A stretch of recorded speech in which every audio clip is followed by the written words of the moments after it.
When you rent a home, you have either a tenancy agreement or a license to live in the property.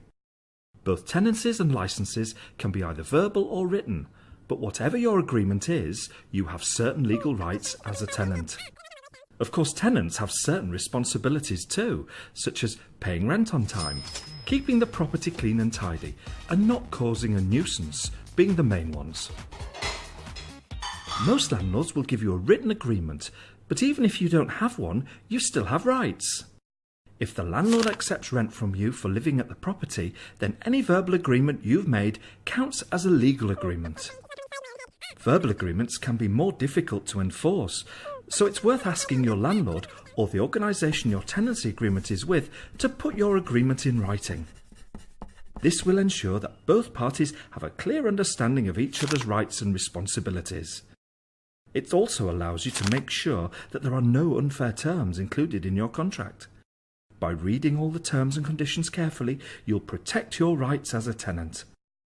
If you have any queries, please raise these with your landlord as soon as possible. In general, your agreement should include the following: names of the tenants, the address of the property you're renting, as well as the landlord's name and address. The agreement will also specify how much the rent is and when it's due, as well as what the rent covers.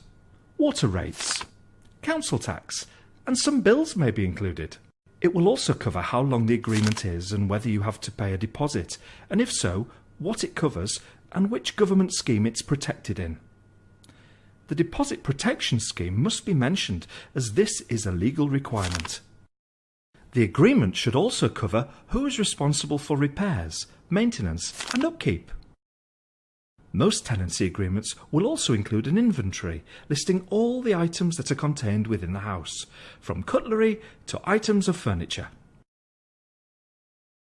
Finally, whether there are any other rules about pets, guests or smoking, for example.